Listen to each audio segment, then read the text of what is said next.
교재는 몇 페이지요? 118페이지. 그래서 118페이지 보시면 무슨 자산이세요? 재고자산입니다. 무슨 자산이요? 재고자산. 그래서 재고자산은 무슨 목적이라 그랬죠? 판매 목적이에요. 무슨 목적이요? 판매 목적. 그래서 팔 때는 수량하고 뭐가 있어요? 단가. 요게 제일 중요합니다. 왜 중요하냐면 우리가 사고 팔 때 가장 중요한 게 몇 개 샀냐, 그 다음에 얼마짜리 샀냐 중요하죠. 왜냐하면 몇 개 사고 몇 개 팔았냐, 얼마짜리냐에 따라서 금액이 클 수도 있고 뭐 할 수도 있어요, 작을 수도 있죠. 그래서 제일 처음에 이제 수량 결정 방법에 세 가지 있어요. 몇 가지 있어요? 세 가지. 그래서 계속 적는다, 계속 기록법, 창고 간다, 실지재고, 조사법. 섞어 쓴다. 무슨 법이요? 혼합법. 뭐가 더 좋은 건 없습니다. 그리고 회사 가시면은 주로 혼합법을 많이 써요. 무슨 법이요? 혼합법. 왜 혼합법을 많이 쓰냐면 이것 때문에 많이 쓰는 거예요. 장부 중요하죠. 계속기록법이 장부예요. 창고 중요하죠. 이 두 개가 원래 어때야 돼요? 같아야 돼요. 그래서 장부에 100개 있으면 창고에도 몇 개 있어야 돼요? 100개 있어야 돼요. 그래서 혹시 집에서 가계부 쓰시는 분들 보면 가계부에다 만약에 내가 남은 금액을 적거나 그러면 그 남은 금액이랑 그 가계부에 있는 거랑 어때야 돼요? 똑같아야 되죠. 그래서 실무에서는 무슨 법을 많이 쓰세요? 혼합법을 많이 씁니다. 그 다음에 금액도 중요하죠. 단가 결정 방법. 그래서 하나씩 한다. 무슨 법이요? 개별법. 그 다음에 먼저 들어온 거 먼저 나간다. 선입 선출법. 나중에 들어온 거 먼저 나간다. 후입 선출법. 그 다음에 가중평균법에다가 계속기록법을 쓰면 요게 이동평균법이 되는 거고요. 그 다음에 가중평균법에다가 실지재고 조사법 쓰면 요게 무슨 법이 되는 거예요? 총평균법. 그 다음에 현재 우리나라가 여기에 해당되는 겁니다. 그래서 우리나라가 현재 물가가 뭐하고 있죠? 올라가고 있죠. 그래서 물가 상승 시에 매출 원가만 후입선출법이 크고 나머지는 선입선출법이 커요. 그래서 이게 무슨 뜻이냐면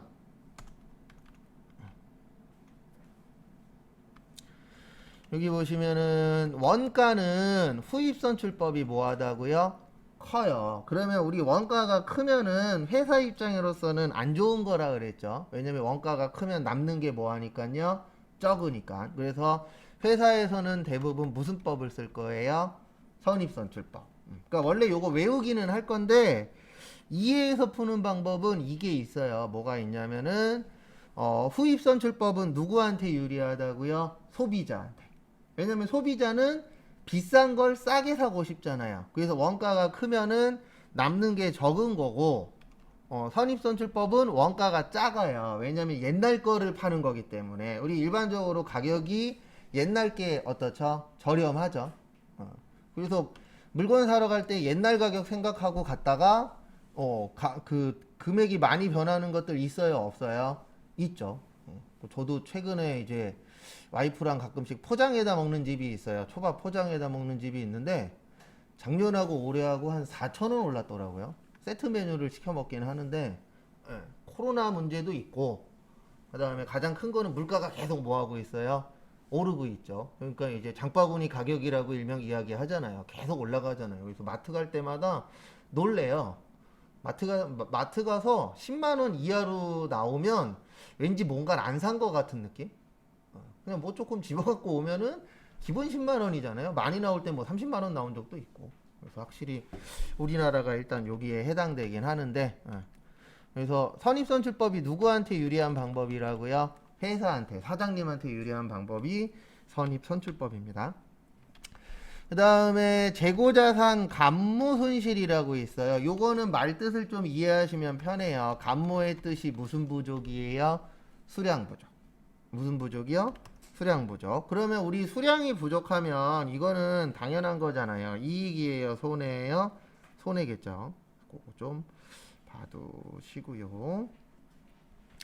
그 다음에 정상적이 있고 비정상적이 있어요. 그래서 정상적일 때는 매출 원가에 가산하고 회계 처리하면 안 되고, 비정상적일 땐 영업의 비용 처리하고 회계 처리해야 되고.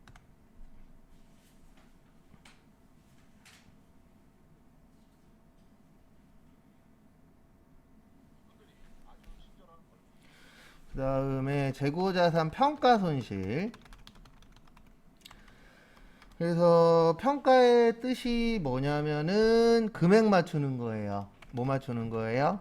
돈 맞추는 거. 근데 왜 손실이냐면 우리나라에서는 저가법을 씁니다. 무슨 법을 써요? 저가법.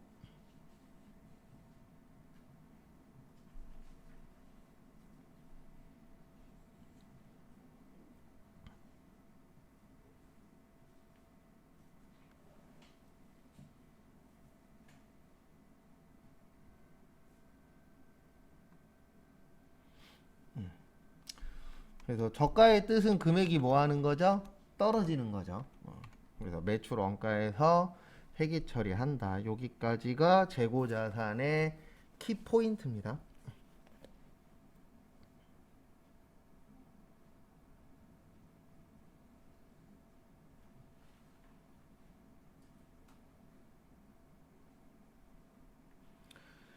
그 다음에 다음 거 보시면은요, 교재 보면서 이제 하나하나씩 설명드릴게요. 118페이지. 재고자산의 의의 보시면 거기에다 밑줄 치세요. 판매를 목적. 무슨 목적이요? 판매 목적. 그래서 재고자산 그러면 머릿속에서 두 글자가 생각나셔야 돼요. 뭐야? 판매.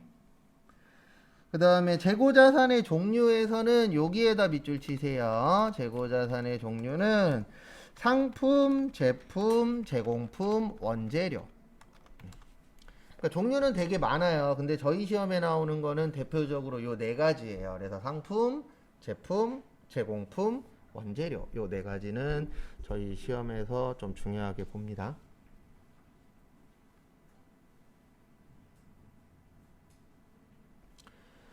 그래서 부연 설명을 좀 드리면은요, 상품은 사다가 파는 거라 그랬죠. 제품은요, 만들어서 파는 건데 요게 이제 완성품이 되는 거예요. 왜냐면 우리가 팔려면 뭐가 돼야 되죠? 완성이 돼야 되죠. 그 다음에 제공품의 뜻은 미완성품이에요. 그래서 만들고 있는 중인 걸 제공품이라고 합니다. 네. 그래서 내용은 이렇게 되는 거예요. 재료가 들어가서 물건을 뭐 하죠? 만들죠. 그 다음에 완성이 되면 뭐예요? 팔죠. 그래서 요 세 개는 한 세트예요. 그래서 재료가 있어야 그걸 가지고 물건을 만들고, 물건이 완성되면 뭐 해야 돼요? 팔아야 되겠죠. 우리가 그냥 갖고 있으려고 만드는 거 아니잖아요. 일반적으로 팔려고 만드는 거지. 그래서 그 순서도 좀 알고 계시면 도움이 되실 거고요. 그 다음에 거기 2번에 보시면 재고자산의 취득원가라고 있어요. 그 옆에다가 요거 하나만 적어주시면 감사하겠습니다. 뭐라고 쓰시냐면은 총 3줄이에요. 저번 주에도 한번 썼었는데, 매입 시의 부대 비용은 원가 처리한다. 그 다음에 단기매매 증권만 수수료 비용 처리한다. 그 다음에 팔 때에는 그냥 비용 처리한다. 그래서 거기 재고자산의 취득원가 옆에다가 요거 하나만 적어주십시오.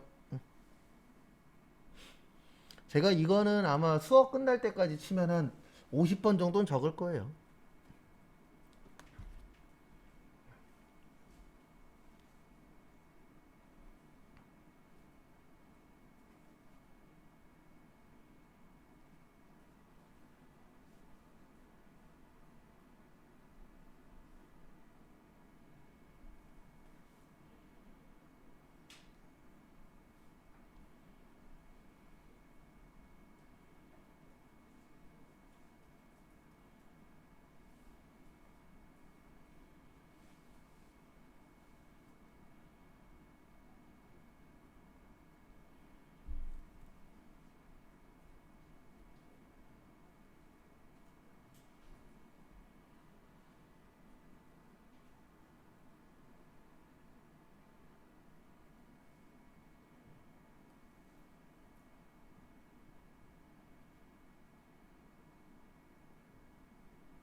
다음에 앞에 보시면은요 한 번 더 설명을 드리도록 하겠습니다. 뭐냐면 매입 시의 부대 비용, 요 부대 비용이라는 게 추가로 나가는 돈입니다. 그래서 대표적으로 물건 살 때 들어가는 운반비, 그래서 우리 인터넷에 살 때 택배비 들어가잖아요. 그게 뭐가 되는 거예요? 부대 비용이 되는 겁니다. 그래서 일반적으로 살 때는 원가 처리의 뜻이 뭐냐면 합치란 얘기예요. 택배비까지. 그 다음에 얘만 살 때에 단기매매증권만 따로 처리해요. 뭘로 처리해요? 수수료로. 그리고 나머지는 다 합치는 겁니다. 살 때에는. 그 다음에 팔 때에는 뭘로 처리하는 거예요? 비용으로. 팔 때에도 부대 비용이 나갈 수 있다 그랬죠. 대표적으로 물건을 상대방이 많이 사주네. 그러면 택배비 우리가 부담할 수도 있다 없다? 있다. 그래서 우리가 물건 살 때도 보면은 뭐 솔직히 그 가격 안에 들어가 있는 거긴 하지만 인터넷에서 물건 사실 때 택배비 무료인 것들이 있어요 없어요? 있죠. 근데 실질적으로 택배비 무료 아니잖아요. 계산해보면 그 가격 안에 택배비 다 포함되어 있는 겁니다. 실질적으로 저도 물건 하나 살 때 한 두세 군데 이렇게 뒤져보는데 뒤져보면은 택배비 무료랑 택배비 별도랑 한 50원에서 100원 차이 나요. 실질적으로 계산해서 보면은 가격 차이가 좀 많이 나는 데들도 있는데 최저가로에서 뒤져보면은 한 50원에서 100원 정도 차이 나더라고요. 포함이냐 불포함이냐에 따라서 찾아보니까. 그래서 비용 처리하는 겁니다. 그 다음에 지금부터 적어드리는 거는 그 외우라고 나눠드린 거 아마 제 기억으로는 두 번째 장 가운데에 있을 건데 뭐 적으셔도 되고 안 적으셔도 돼요. 거기에도 있으니까. 그래도 총 4가지인데 요거 나중에 공식 외우셔야 돼요. 지금 말고 나중에 외울 겁니다. 왜냐면 지금은 좀 딴 거 외울 게 있으니까. 요건 공식이에요. 순매출액의 뜻이 뭘까요? 순이 뭐예요? 순수. 그래서 순수한 무슨액? 매출액. 그래서 이렇게 되어 있어요. 총 매출액에서 매출 환입 및 애누리를 빼고 매출 할인을 빼면 되는데 앞에 보세요. 꼭 그거 안 보셔도 돼요. 어차피 이것도 유인물로 드릴 거니까. 총 매출액의 뜻은 몇 년 동안 판 거예요? 1년 동안 판 거예요. 우리 1년 동안 열심히 팔잖아요. 그 다음에 매출 환입의 뜻이 뭘까요? 환입. 매출은 뭔지 알죠? 파는 거예요. 환자는요, 도로 한자라 그래서 다시 들어오는 거예요. 환입의 뜻이. 그러면 나갔다가 들어오는 거 뭐예요? 반품. 우리 반품한 건 판 게 아니잖아요. 맞죠? 그래서 여기 보면 더해요, 빼요, 빼요. 그 다음에 애누리는 깎아주는 건데 뭐와 관련돼서 깎아주는 거냐면 물건과 관련돼서 깎아주는 걸 애누리라고 합니다. 그래서 뭐 이런 경우에요. 만약에 우리 회사가 가구 회사예요. 근데 가구를 옮기다가 보니까 긁혔어. 그럴 수도 있어요, 없어요? 있죠. 그러면은 이거 조금이라도 싸게 해서 팔아야 되잖아요. 그런 걸 뭐라 그래요? 애누리라고 해요. 아니면 대량 구입해 주는 경우에도 가격을 좀 저렴하게 파는 경우들이 있어요, 없어요? 있죠. 그것도 하나의 애누리라고 보시면 됩니다. 그 다음에 할인은 돈과 관련된 거예요. 뭐와 관련된 거요? 돈. 그래서 이 매출 할인이라는 건 돈을 빨리 받기 위해서 깎아주는 거예요. 그래서 어떤 경우냐면 이런 겁니다. 만약에 다음 달에 받을 돈이 있어요. 1,000만 원이. 근데 다음 주에 돈이 필요해요. 언제 필요해요? 다음 주에. 그러면 이럴 수도 있잖아요. 전화해갖고 저기 다음 달에 주기로 한 거 다음 주에 주면 10,000원 깎아줄게. 10만 원 깎아줄게. 이런 식으로 할 수도 있어요. 없어요? 있죠. 그래서 할인 그러면 돈 빨리 받으려고 깎아주는 거예요. 그걸 뭐라 그래요? 할인이라고 합니다. 그 다음에 순매입액은 총매입액 플러스 부대비용. 아까 부대비용 합친다 그랬죠. 그래서 부대비용 마이너스 매입 환출 및 애누리 마이너스 매입 할인. 그래서 총매입액은 몇 년 동안 사신 거예요? 1년. 그 다음에 환출은 반품. 그 다음에 애누리는 뭐와 관련돼서 깎아주는 거라고요? 물건. 그 다음에 할인은 돈과 관련돼서. 그 다음에 우리 원가 중요하다 그랬죠. 팔려면 원가가 얼마인지 알아야 되잖아요. 그래서 기초상품 플러스 순매입액 마이너스 기말상품 마이너스 타계정 대체인데 기초 몇 월 며칠이라 그랬죠? 1월 1일이에요. 이거 작년 거 얘기하는 겁니다. 언제 거요? 작년 거. 우리 작년에 팔다가 남은 거 버려야 돼요? 올해 팔아야 돼요? 올해 팔아야 되겠죠. 그걸 뭐라 그래요? 기초라 그래요. 그래서 공부하실 때 기초라고 나오면 이렇게 생각하세요. 언제 거요? 작년 거. 맞잖아요. 만약에 여러분들이 사장님이세요. 그러면 작년에 팔다가 남은 거 버려요? 아니죠. 작년에 팔다가 남은 거 올해 뭐 해야 돼요? 팔아야 되죠. 그리고 혹시 버리실 분 계시면 연락 주세요. 제가 트럭 끌고 갈게요. 그럴 일은 있다 없다? 없다. 작년에 쓰다가 돈 남았어. 버려요? 아니잖아요. 그거 갖고 있다 올해 뭐예요? 써야죠. 그게 기초예요. 작년 거. 그 다음에 순매입액은 언제 거예요? 올해 거예요. 단기가 올해라 그랬죠. 그 다음에 기말이 몇 월 며칠이에요? 12월 31일. 요거는 내년 거예요. 언제 거라고요? 내년 거. 왜냐면 내년 거는 팔았어요? 못 팔았어요? 못 팔았죠. 못 팔았으니까 내년 게 되는 거잖아요. 그 다음에 요 타계정 대체의 뜻은 다른 곳에 사용한 걸 타계정 대체라고 하는데 요건 나중에 실기 때 자세히 볼 겁니다. 그 다음에 우리가 얼마나 남았느냐 이익 중요하죠. 이익 모르고 장사하시면 망합니다. 그래서 매출총이익은 순매출액 마이너스 매출 원가. 왜냐면 우리 이렇게 되어 있잖아요. 원가에다가 이익 붙여서 뭐 하죠? 팔죠.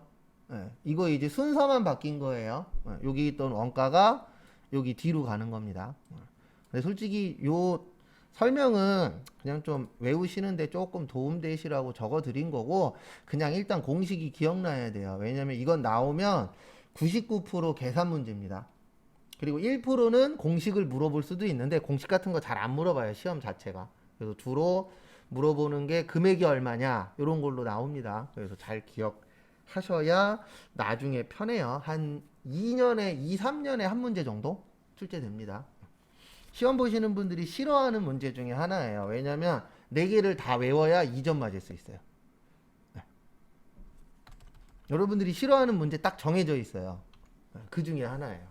저건 왜 싫어하냐면은 일단 공식도 잘 외우고 있어야 되고 계산도 좀 길어요. 공식 4개 갖고 푸는 거랑. 근데 중요한 건 그것보다 이게 더 많이 나와요. 거기 밑에 보시면 메이브님이라고 있습니다. 무슨 우님이라고 있어요? 메이브님. 그래서 거기 보시면 일반적인 경우는 빼고요. 선적지 인도 기준하고 도착지 인도 기준이라고 2가지가 있을 겁니다. 몇 가지 쓰세요? 2가지.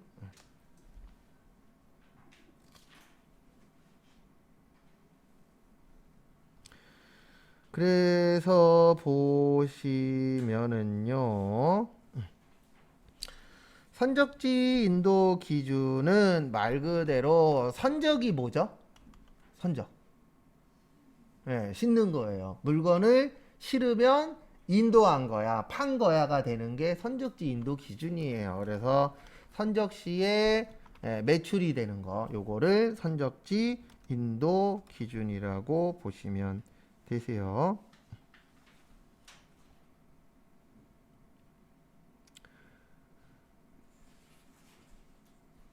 그 다음에 도착지 인도 기준은 말 그대로 도착했을 때 판게되는 겁니다. 우리가 일반적으로 물건 살 때는 대부분 밑에 거예요. 도착지 인도 기준. 그래서 뭐냐면 인터넷이나 홈쇼핑에서 물건 다들 시켜보신 적 있으시죠? 그러면 우리가 물건을 시키고 돈을 입금을 합니다. 그러면 이 물건이 올 때까지 기다리잖아요. 그러면 우리가 물건이 오기 전까지는 내가 물건을 주문만 한 거지 아직 산 거는 아니에요. 그래서 그 물건이 도착하면 그 물건이 좋으냐 나쁘냐 보고 괜찮네 그러면은 그때부터 누구께 되는 거예요? 내게 되는 거죠. 그래서 도착을 해야만 내 거라고 느끼는 거를 뭐라 그래요? 도착지 인도 기준이라고 표현을 합니다. 만약에 이 선적지 인도 기준으로 물건을 사잖아요. 그러면 물건이 오다가 없어져도 내가 손해보는 거예요. 산 사람이. 근데 우리는 물건이 오다가 잘못되면 물건을 다시 받을 수 있죠. 그게 왜 그러냐면 무슨 지기 때문에? 도착지 인도 기준이기 때문에 도착할 때까지는 아직 구매가 안 된 거예요. 여기에서 말하는 선적시의 매출은 회사 입장에서 보는 거예요. 누구 입장이요? 회사 입장. 그래도 저도 지금까지 살면서 이 선적지 인도 기준을 딱 한 번 해봤어요. 회사 다닐 때 물건이 나가야 되는데 현재 재료가 모자른 거예요. 예, 근데 전화했더니 거기서도 오늘은 못 갖다 준대. 우리도 못 나가는 상황이었거든요. 그래서 거기 사장님한테 저기 죄송한데 그러면 퀵으로 싸주세요. 그랬더니 딱 한마디 하시더라고요. 뭐라 그러냐면은 이거 가다가 깨져도 우리는 책임 못 져요. 예, 퀵 아저씨한테는 포장 잘해서 줄게요. 근데 가다가 깨져도 우리는 모릅니다. 그러면 그게 뭐가 되는 거예요? 선적지 인도 기준이 되는 거예요. 왜냐면 거기 사장님이 선적까지는 해줬잖아요. 근데 오다 잘못되는 건 책임 못 져. 그게 선적지 인도 기준입니다. 근데 우리가 일반적으로 사는 건 무슨 지예요? 도착지예요. 그래서 실제 뭐 요즘에 택배 난리죠. 예. 저쪽 이제 서울하고 신도시들 몇 군데 때문에. 근데 이거는 솔직히 거기 잘못도 있지만 제일 문제는 우리나라에서 문제 생기면 거기 100개 중에 95개 이상은 국회에서 일을 안 하셔서 그래요. 지금 보면 저기 뭐냐 서울에서도 그 택배 때문에 지금 싸우고 있잖아요. 택배 회사랑. 근데 그게 왜 싸우냐면은 지하로 내려가는 거기 뭐냐 입구가 택배 차량이 못 들어가잖아요. 일반적인 택배 차량이 층고가 높아서. 그러면 그거 지금 싸움 난 게 1, 2년이 아니잖아요. 오래된 얘기인데 그것도 하나 해결 못 하시고 국회의원분들이 일을 안 해서 그래요. 그래서 저는 허경영을 지지합니다. 근데 왜 허경영을 지지하는지 아세요? 허경영이 좋아서 아니고 허경영이 그 공약 중에 하나 있어요. 말도 안 되는 거 저도 아는데 대통령 되면 공약 중에 하나가 모든 국회의원들을 다 없애버리겠다가 공약 중에 하나예요. 그래서 저는 허경영을 지지해요. 딴 거는 모르겠어요, 솔직히. 어떤 놈이 되나 그게 그 밥의 그 나물이니까 국회의원들을 한번 싹 다 갈아엎어야 되지 않을까. 저는 민주도 싫고 국민도 싫어요. 참고로 제 이력 중에 경력 중에 그 지금 국민의힘 있죠. 저 거기 보좌관들도 컴퓨터 가르쳐 준 적 있어요. 짧긴 하지만 한 2달 정도. 그거 못 쓰잖아요. 국민의힘이 일을 너무 잘하셔서. 거기 진짜 보좌관들 가르친 적 있어요. 한 2달 정도. 근데 확실히 대화를 좀 해봤는데 학벌이 틀리긴 하더라고요. 아무리 뭐 누구 친척이네 누구 조카네 그래도 대부분 스카이 출신들이 꽤 많더라고요. 아니면 유학 갔다 왔거나 그 대화를 좀 해봤는데 좀 틀리긴 하더라고요. 그래서 요거 잘 기억하세요. 선적지 인도 기준하고 뭐야? 도착지. 요거 잘 나옵니다. 시험 때. 그 다음에 나머지는 필요 없고요. 쭉 넘어오셔서 어디 있더라? 여기 있구나. 122페이지.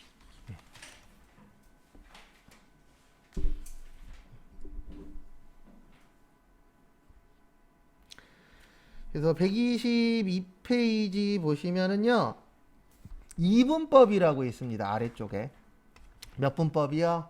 이분법. 저희 이분법 쓴다 그랬잖아요. 그래서 상품을 사면 뭘로 쓴다 그랬어요? 상품. 상품을 팔면 무슨 매출이요? 상품 매출. 이렇게 쓰는 이유는 하나라 그랬습니다. 몇 분법으로 되어 있기 때문에 이분법. 그것 좀 알고 계시면 도움이 되실 것 같습니다. 그 얘기예요. 그냥 거기 교재에 있는 것도.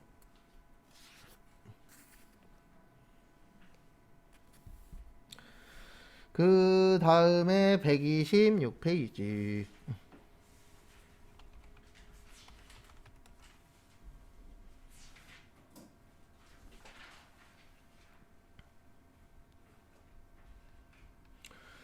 (126페이지) 보시면 거기에 수량 뭐 있죠?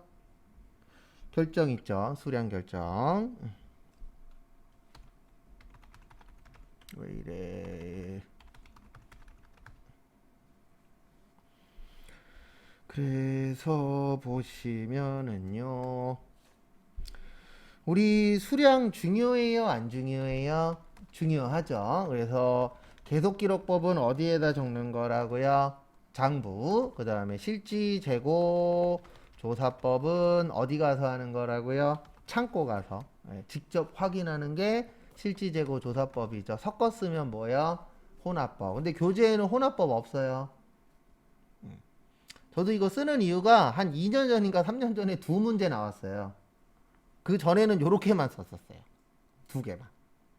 근데 지금은 어쩔 수 없이 혼합법까지 써드려야 돼요. 왜냐면 시험에 한번 나온 적이 있으니까. 그래서 하나 참고하실 거 하나 알려드리면 뭐든지 다 똑같아요. 이건 어쩔 수 없어요. 진짜 내가 이 자격증이 꼭 필요해 라고 생각되는 거 있으시면은 하루라도 빨리 따시는 게 좋아요. 늦게 따면 늦게 딸수록 공부할 양이 늘어요. 제 2장짜리 나눠드린 거 있죠. 그거 초창기에는 한 장인가 한 장 반밖에 안 됐어요. 근데 시험 문제 이제 계속 내다 보면은 신규 문제라 그래서 새로운 문제들 나오잖아요. 그러면 외워야 될 게 또 계속 뭐예요? 늘어나요. 근데 이런 부분은 저희 시험만 있는 게 아니고 다른 시험들도 다 똑같아요. 그래서 운전면허도 보면은 시험이 쉬워졌다가 다시 어려워졌다 왔다 갔다 하잖아요. 그래서 뭐든지 내가 필요할 때 빨리빨리 따시는 게 장기적으로 봤을 때는 도움이 많이 되시더라고요. 제가 해보니까. 그래서 그 종류 외우시고요. 그 다음에 거기 교재 밑에 보시면 재고자산 감모 손실이 있습니다. 여기는 전산세무 2급에 잘 나와요. 감모 쪽은. 회계 쪽에는 지금까지 한 번인가 나왔고 세무 쪽에는 10번 이상 나왔어요. 그래서 감모 쪽이 세무 쪽에는 좀 더 잘 나오는데요. 뭐 그게 중요한 게 아니고 두 가지가 있습니다. 감모에는 정상적하고 비정상적.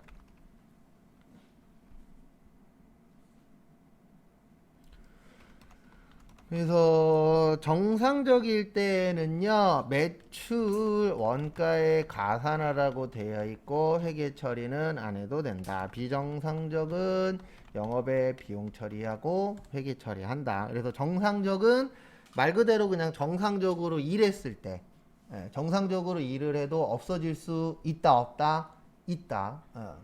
그래서 대표적으로 제가 저 설명드렸었잖아요. 모래.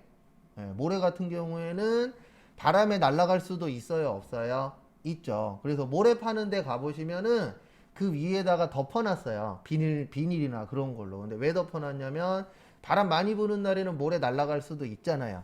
그런 것들이 이제 정상적이 되는 거고, 비정상적인 거는 뭐 회사에서 이제 잘못했거나 실수를 했거나 그런 부분들로 인해서 없어질 수도 있어요, 없어요? 있죠. 그래서 그런 것들이 이제 비정상적이 되는 겁니다. 그래서 이것도 초반에 좀 암기를 좀 해주셔야 돼요. 그 다음에 127페이지 보시면 가격의 결정이라고 있는데요. 거기 밑에 있는 박스에다가 별표 2개만 좀 치세요.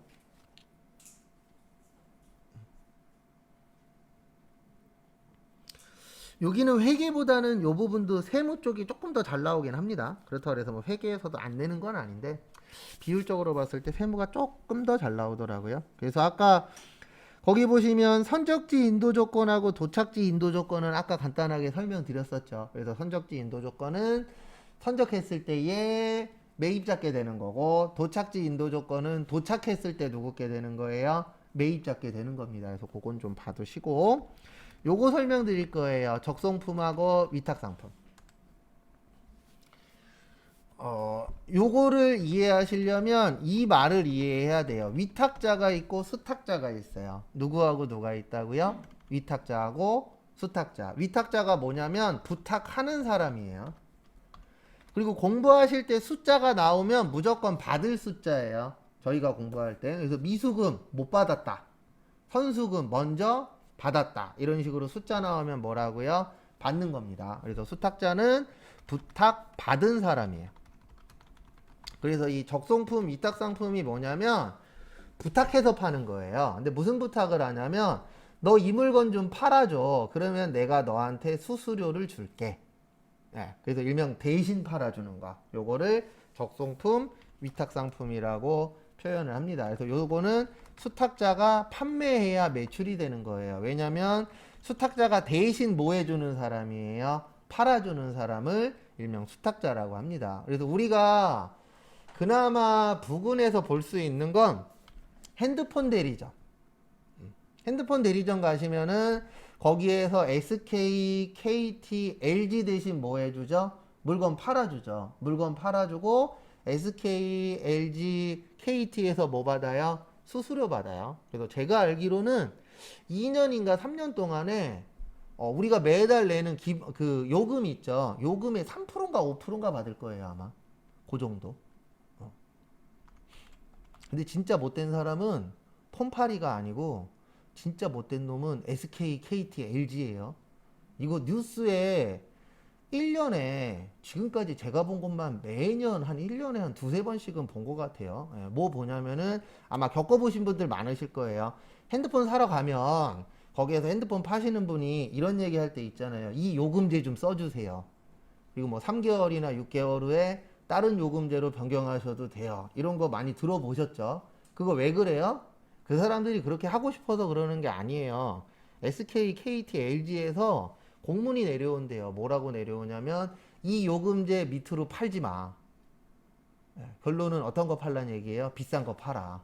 싼 거 팔면은 너네들 수수료에서 깐다라고까지 얘기가 나온 적이 있어요. 예. 그리고 PD 수첩에서도 몇 번 대대적으로 다뤘어요. 어차피 그 밥에 그 나물인 게, 그 핸드폰 관련된 고위직 공무원들 있잖아요. 그만두면 SK, KT, LG로 들어가요. 예, 이사나 그런 급으로 해서.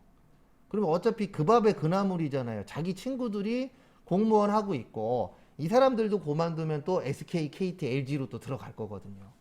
예, 그래서 요금제가 우리나라는 다양하지 않잖아요. 외국에 비해서. 거의 요금제 SK, KT, LG 이렇게 비교해보면 세계 가격대 딱 놓고 보면 큰 차이 없어요. 예, 그게 왜 그러냐면 서로 이제 어떻게 보면 단합도 되어 있고 국가도 거기에 대해서 제재를 안 가하잖아요. 왜냐면 어차피 그 친구가 그 친구니까. 라고 PD 수첩에 몇 번 나왔었어요. 예. 모르겠어요. 공무원들은 PD 수첩을 안 보나 봐요. 난 되게 재밌던데. 예. 제가 좋아하는 프로 중에 하나였었거든요.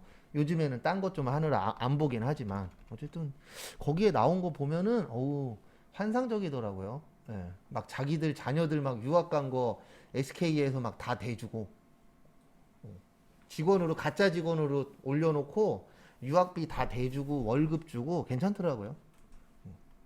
그래서 혹시 주변에 잘 나가시는 분 있으면 잘 연결을 해 놓으세요. 그러면 나중에 다 쓸 데가 있어요, 없어요? 있죠. 좀 슬프더라고요, 그런 거 보면. 그 다음에 시용품, 거기 시송품이라고 써 있는데, 저는 이제 시용상품이라고도 적어 드려요. 그래서 요게 뭐냐면은, 용자가 쓸 용자예요. 그래서 우리, 이게 홈쇼핑에서 제일 많이 쓰는 방법 중에 하나입니다. 홈쇼핑 보다 보면 이런 거 있잖아요. 샘플 보내드릴 테니까 샘플 써보시고, 마음에 드시면 본품 뜯으세요. 그 대신 본품 뜯으면 환불 안 됩니다. 뭐 이런 식으로. 아니면은 일주일간 써보시고 마음에 안 드시면 뭐 하래요? 반품하래. 요게 시용 상품이에요. 그래서 써보고 사는 거예요. 우리가 시음은 먹어보는 거잖아요. 마셔보는 거죠. 시식은 먹어보는 거고. 그래서 시용은 써보고 사는 거예요. 그래서 요거는 상대방이 구매 의사를 표시하면 그때 매출이 되는 겁니다. 왜냐면 일주일간 써보시고 마음에 드시면 사세요. 그러면 내가 한 달을 썼어. 그러면 나는 구매 의사를 표시한 거예요. 예, 일주일 이상 사용을 했으니까. 근데 왜 이렇게 물건 파는지 아세요? 저도 이거 기사에서 읽었는데 우리나라 사람의 특징 중에 하나가 다 그런 건 아니지만 안 그런 사람이 훨씬 더 많대요. 조금 쓰다 마음에 안 들면 반품하는 사람도 있지만 대부분 어떤 마인드냐면 저도 약간 거기에 들어가는데 뜯으면 약간 별로여도 귀찮아서 뭐를 안 해요? 반품을 안 하는 사람들이 훨씬 더 뭐하대요? 많대요.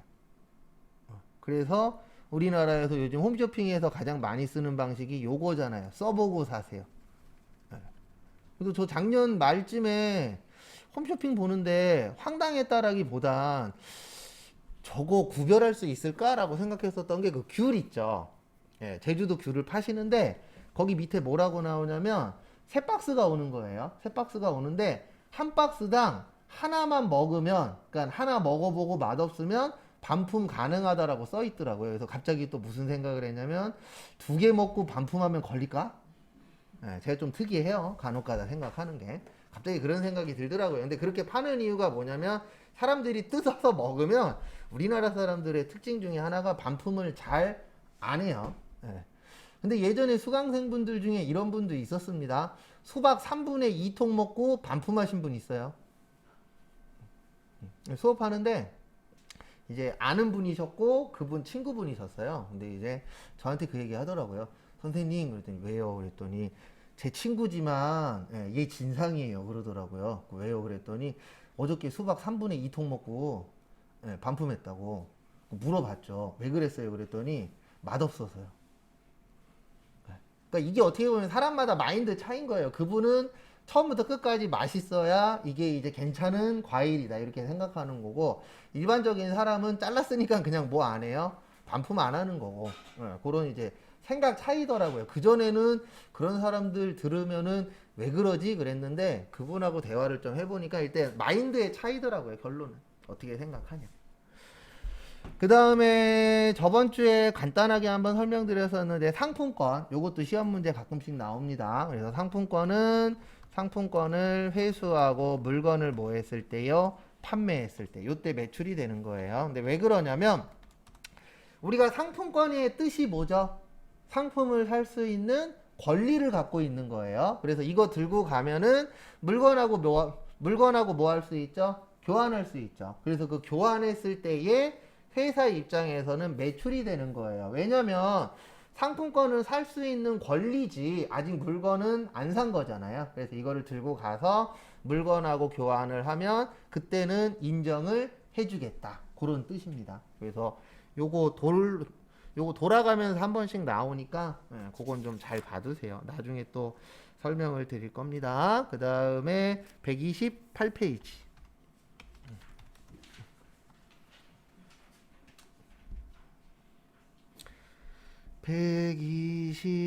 128페이지 보시면은요.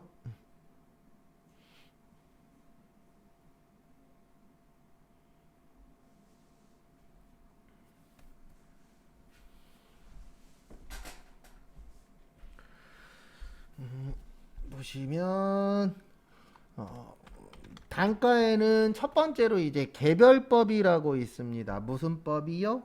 개별법. 개별법의 뜻이 뭐예요? 개별법의 뜻은 하나씩 계산하는 거예요. 그래서 우리 개별 포장, 그러면 몇 개씩 포장되어 있어요? 하나씩. 그래서 개별법의 가장 큰 특징은 가장 정확해요. 왜냐하면 몇 개씩 하니까요. 하나씩 하니까. 근데 편해요, 불편해요? 불편해요. 몇 개씩 하니까 하나씩 하니까. 그러니까 항상 우리가 좋은 게 좋은 거긴 하지만 그 좋은 방법을 못 쓰는 이유도 다 있어요, 없어요? 있죠. 그래서 집에서 이제 우리 청소하잖아요. 집안 청소. 해요, 안 해요? 하죠. 청소할 때 가장 좋은 청소라 그래서 그 큰 청소 있잖아요. 대청소. 대청소하면은 집이 깨끗해지긴 하죠. 근데 매일매일 해요, 못 해요? 못 해요. 왜요?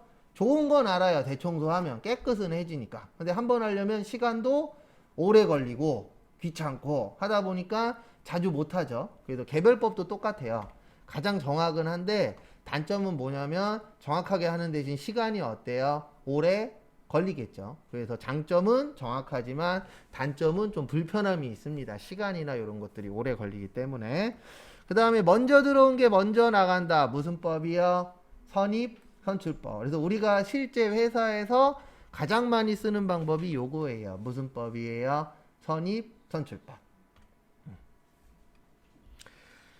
그 다음에 후입 선출법도 있습니다. 요거는 실제 많이 쓰지는 않아요. 그리고 혹시 우리 회사는 후입 선출법으로 판다. 연락 주십시오. 물건 사러 가게. 이런데 거의 있어요, 없어요? 없어요. 근데 왜 후입 선출법을 안 쓰냐면은 후입 선출법을 쓰는 순간 회사에서는 마이너스 나요. 왜냐면 옛날 게 싸잖아요. 싼 거를 비싸게 파는 게 회사의 뭐예요? 주 목적이죠. 그래서 쌀 때 많이 샀다가 비쌀 때 팔려고 하잖아요. 그래서 지금 우리가 다 쓰고 있는 마스크. 작년에 장난 아니었잖아요. 구하기도 힘들고. 가격도 어때요? 엄청나게 비싸졌었죠. 근데 요즘에는 남아 돌아서 공장들 문 닫고 있대요. 이거 뉴스에 나왔었는데, 이제 어떻게 보면 그게 사람 욕심이에요.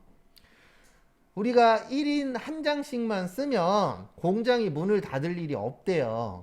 근데 대부분 1인 한 장씩 써요? 아니죠. 어떤 분은 하루만 쓰고 교체하시는 분도 있고, 어떤 분은 이틀 쓰고 교체하시는 분도 있고, 어떤 분은 일주일 쓰시는 분도 있고, 어떤 분은 빨아 쓰시는 분도 있고. 원래 빨아 쓰면 안 되는데 빨아서 쓰시는 분도 있어요, 없어요? 있어요, 실제. 그래서 이게 생각보다 많이 남는데요. 거기에다가 한국산만 있는 게 아니잖아요. 국산이 좋은 건 알지만 저기 옆 동네 있잖아요. 중국산 싼 거.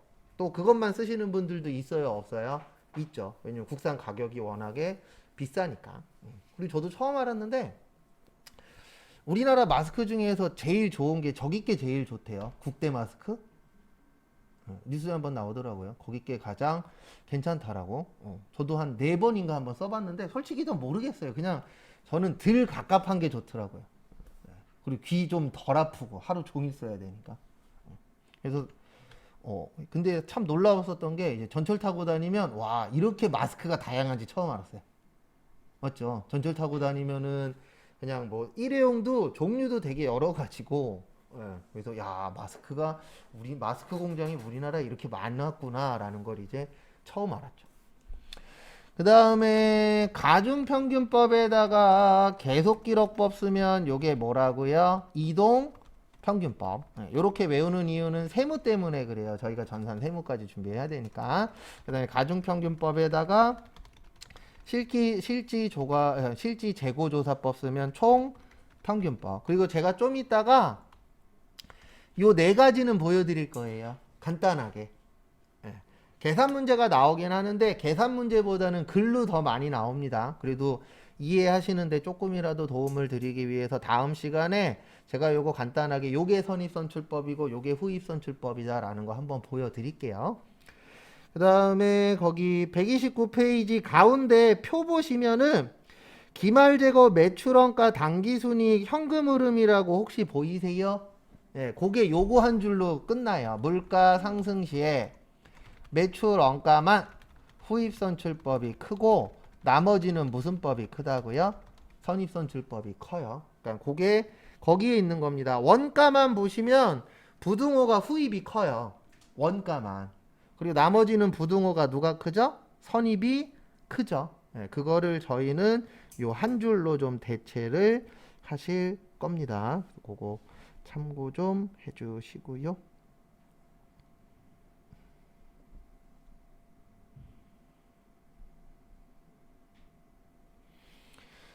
그 다음에 가장 마지막에 보시면 재고자산 평가손실이라고 있습니다. 저희는 무슨 법 쓴다고요? 저가법. 저가법의 뜻이 오른 거예요? 떨어진 거예요? 떨어진 거예요. 그래서 거기 교재에는 시가에 뭐라고 써있죠? 하락이라고 써있죠. 하락이 오른 것이에요? 떨어진 것이에요? 떨어진 겁니다. 그래서 이렇게 해서 간단하게 재고자산 봤고요. 잠깐 쉬었다가 10시 30분에 그 선입선출법, 후입선출법 보여드리고 그 다음에 다음 걸로 넘어가도록 하겠습니다. 그래서 쉬었다 보겠습니다.